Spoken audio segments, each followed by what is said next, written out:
आई है 2 इश्यूज पे 378 35A। उस कोई एक्शन करता है, कोई बात करता है तो उससे पीएचडी का कोई लेना देना नहीं। पीएचडी वजूद में आई है 2 इश्यूज पे 378 35A। उसके अलावा जो हमारे रोज चैलेंजेस आएंगे हम कैसे उसको डील करते हैं पार्टी के हिसाब से, दैट्स अ डिफरेंट थिंग। महबूबा जी, रूहानी फ्रॉम द न्यूज नाउ, आपने लास्ट इंटरव्यू में कहा था कि जब तक 370 रिस्टोर नहीं होगा I will not fight any election. But the question is, last government जो थी, जो स्टेबल गवर्नमेंट थी, जिसमें आपने बीजेपी के साथ कोलिशन बनाया था, you were the chief minister at that time, और अभी आप अगर डेमोक्रेटिक प्रोसेस को नकार देंगी तो आपको नहीं लगता कि आपकी पार्टी के लिए नुकसान होगा? मैं डेमोक्रेटिक प्रोसेस को नकार नहीं रही हूँ, फिर हम डीडीसी में पार्टिसिपेट नहीं करते। मैं इंडिविजुअल एज एन इंडिविजुअल से कि मेरे लिए ये बहुत इमोशनल मामला है। मैंने पहला इलेक्शन लड़ा है, जम्मू कश्मीर कॉन्स्टिट्यूशन और अपने मुल्क की कॉन्स्टिट्यूशन की सौगंध खाई है। दोनों झंडे मैंने हाथ में रखे हैं। तो जब तक अपना कॉन्स्टिट्यूशन और मुल्क का कॉन्स्टिट्यूशन इकट्ठे नहीं हो जाते, जैसे कि हमको है, it's a part of our Indian constitution, तब तक मैंने कहा मैं खुद इलेक्शन नहीं लड़ूंगा। Mehbooba ji, Devthakur from Early Post newspaper, आप लगातार ये कह रही है कि पाकिस्तान से बातचीत होनी चाहिए, भारत को आज जम्मू कश्मीर के इश्यूज, आज जम्मू के इश्यूज की बात कीजिए। मुझे पता है आपको ये खबर मिलेगी तो जम्मू की प्रॉब्लम। मैम, कश्मीर रेजोल्यूशन, मसला कश्मीर हल होना चाहिए, ये कश्मीर की आवाम भी चाहती है और ये आज से नहीं बल्कि पिछले 70 सालों से कश्मीर की आवाम चाहती है। लेकिन जब भी कश्मीर रेजोल्यूशन की बात आती है, मसला कश्मीर हल होना चाहिए, आप कहते हैं कि पाकिस्तान के साथ डायलॉग होना चाहिए। क्या मसला कश्मीर पाकिस्तान के साथ डायलॉग होकर ही हल हो सकता है? वाजपेयी जी ने क्या किया था? जी, वो तो बीजेपी के लीडर हैं, उन्होंने क्या किया था? उससे पहले इंदिरा भट्टू अकॉर्ड हुआ था, शिमला अकॉर्ड हुआ था। उससे पहले जवाहरलाल नेहरू ने शास्त्री जी को भेजा था। मोदी साहब खुद चले गए पाकिस्तान में ग्रैंड डॉटर की शादी में। ये सब चीजें तो, ये तो महबूबा मुफ्ती नहीं कह रही है, ये तो कहीं ना कहीं हमारी जो लीडरशिप है इस मुल्क की वो भी समझते हैं इस बात को। अभी आपने बॉर्डर्स पे सीज फायर किया तो आज हमारे बॉर्डर कठुआ से लेके कर्नाटक लोग आराम से सोते हैं, नहीं सोते हैं। इन्फिल्ट्रेशन कम होगी, जो कि खुद आपके आर्मी के चीफ कहते हैं इन्फिल्ट्रेशन कम होगी सीज फायर के बाद। मिलिटेंसी भी उसी हिसाब से फिर एक्शंस कम हो जाते हैं। तो अगर आपको लगता है जैसे वाजपेयी जी कहते थे कि आप दोस्त बदल सकते हैं, हमसाये नहीं, तो महबूबा मुफ्ती कहती है तो कौन सा गुनाह हो जाता है?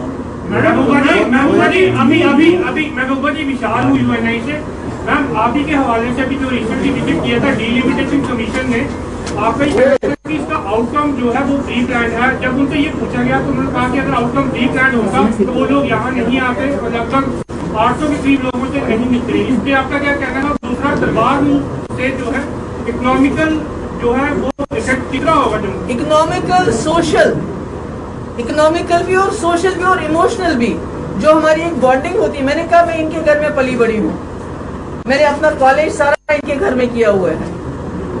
तो ये जो हमारी देखिए, मुझे ये बताइए, डिलिमिटेशन पूरे कंट्री में 2026 में हो रही है, यहाँ क्या जल्दी है? यहाँ क्या जल्दी है? और 20 मिनट में आप मिले पार्टी से, तो 20 मिनट में फैसला हो सकता है क्या? Ma'am, post the revocation of article 370, I am Tajinder Singh Soni and I represent CNN News 18. Post the revocation of Article 370, your party saw a split. Several of your senior leaders, they left the PDP, some formed another party, some joined another party. So the people are alleging that now you are trying to take a hard line in your stand so as to appease your constituency and keep your flock together, man.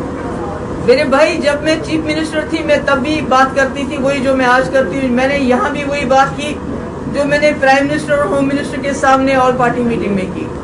So Mehbooba Mufti doesn't change her statements with the position. महबूबा जी, 370 की बात आपने की है, लेकिन Bharatiya Janata party ये कह रही है कि 370 जो है वो गहरी कब्र में चले गया है, दफन हो चुका है, अब वो वापस नहीं आएगा। ये महज मुंगेरी के हसीन सपने जैसा नहीं, वो तो 70 साल सपने देखते रहे और उसके बाद उन्होंने इलीगल तरीके से इसको हटाया। वो मुंगेरी लाल के सपने नहीं थे। हम तो इलीगली अनकॉन्स्टिट्यूशनली हटाने की बात नहीं, लाने वापस आने की बात नहीं करें। हम कहते हैं हम कॉन्स्टिट्यूशनली और लीगल तरीके से जो हमसे अनकॉन्स्टिट्यूशनली छीन गया वो वापस लाएंगे। उनको 70 साल लगे, हमें 70 महीने हो सकते हैं लग जाए, हो सकता है लग जाए। महबूबा जी आपने कहा कि आपका ये पर्सनल डिसीजन है कि जब तक स्टेटहुड या फिर धारा स्टेटहुड नहीं, नो 370 35 धारा 370 में 35 में वापस नहीं आएगी, तब तक आप पर्सनल कैपेसिटी में इलेक्शन नहीं लड़ेंगे। इसका मतलब आप इंडिकेशन दे रहे हैं कि पीडीपी विधानसभा का चुनाव लड़ सकती है, और अगर आपकी पार्टी अक्सरियत में आती है, चीफ मिनिस्टर बनने की बात आती है, तो क्या आप चीफ मिनिस्टर भी नहीं बनेंगी? हमारी पार्टी में बहुत सारे लोग हैं जो चीफ मिनिस्टर बनने के काबिल है। खाली महबूबा मुफ्ती तो नहीं हो सकती, उसके बगैर भी है। If the central is adamant that they are not going to restore Article 370, so if they offer certain other concessions, will you be able to accept those concessions? देखिए, मैंने पहले भी कहा कि हमारा स्टेट जो है ये कोई 47 से, हमारी जो राइट्स है वो 47 से नहीं मिले थे, उससे पहले हम ये एंजॉय करते थे, और हमारा शर्तों के ऊपर हमने एक अंडरस्टैंडिंग की थी, एक एक्सेशन किया था। तो अगर कोई चीज इलीगली आपसे छीन जाए, आपके घर में डाका डाला जाए, कोई चीज चुराई जाए, तो क्या आप उसको वापस लेने की कोशिश नहीं करोगे? चोर आपके घर लेके आएगा। मैडम आसिफ साहब, कश्मीरी पंडितों के लिए जो सपना देखा कश्मीरी पंडितों को कश्मीर में बसाया गया, क्या आपकी पॉलिसी में भी वो स्टैंड है? बिल्कुल, मैं समझती हूँ कि कश्मीरी, जैसे मैं इनके घर में पली हूँ, कश्मीर में मैं कश्मीरी पंडित के घर में ही मुझे हमें जबरदस्ती लाना पड़ता था। जैसे मनोहर लाल कोल है, बैगलाल हंडू साहब हैं, बचपन हमारा गुजरा है। तो मुफ्ती साहब का ये हमेशा उनको ये दिल में कसक थी कि कश्मीरी पंडित हमारी एक मिनिस्क्यूल माइनॉरिटी थी जिसको हम बचा नहीं सके, इसलिए उनके एजेंडे में पहली चीज यही थी कि इनको कैसे वापस लाया जाए। मैं भी समझती हूँ कि कश्मीरी पंडित बाइज्जत तरीके से वापस आने चाहिए, मगर जो पॉलिसी बीजेपी अपना रही है वो पॉलिसी जो है उसमें वहाँ के लोग खतरा महसूस करते हैं, बाकी की तो बात ही नहीं जो हमारे। जिसमें आपने बताया खूंखार जानवर बीजेपी को, और कहा आपने कि सत्ता में रहकर हमने उनके गले में पट्टा बांध के रखा था, तभी 370 टूटने से पहले। इस तरीके का बयान, मतलब being a former chief minister, कितना सही समझते हो? पट्टा कितना कमजोर था? कहीं ना कहीं वो पट्टे से छूटकर भाग गए हैं। जम्मू के अंदर आपके जितने बड़े राजनेता हैं वो कहीं ना कहीं यहाँ से पार्टी का दामन छोड़ चुके हैं। बैसाखी का सारा पीडीपी वही खेला हो गए जो बंगाल में किया, यहाँ भी किया, जैसे वहाँ हो गया यहाँ भी इंशाल्लाह हो जाएगा। मैडम, आप खुद कहती, आपने एक बात कही कि ये अनडेमोक्रेटिक है और इलीगल है, रिमूवल ऑफ प्रॉपर्टी पे 5A और 370 जिस तरह निकाला, जिस तरह लिया, और कोर्ट में पेंडिंग है। आप कोर्ट के डिसीजन का इंतजार क्यों नहीं करते हैं, और स्टेट को तब तक आप बैकफुट पे क्यों नहीं आती है, ताकि स्टेट को ये हालात है उससे बाहर निकाला जाए? क्यों आप कोर्ट का डिसीजन का इंतजार क्यों? जब यहाँ बाबरी मस्जिद का किस्सा चल रहा था तो लोगों ने छोड़ दिया था उसके बारे में बात करना। क्या जब राम टेम्पल इतने सालों से चल रहा है, 100 साल के करीब उसको हो गया था कोर्ट में चलते, तो लोग उसके बारे में बात नहीं करते थे क्या? तो क्या आपको कोर्ट पर भरोसा है? नहीं, कोर्ट पे भरोसे की बात नहीं है। पॉलिटिशियन है, पॉलिटिकली, डेमोक्रेटिकली, कॉन्स्टिट्यूशनली हम स्ट्रगल करेंगे।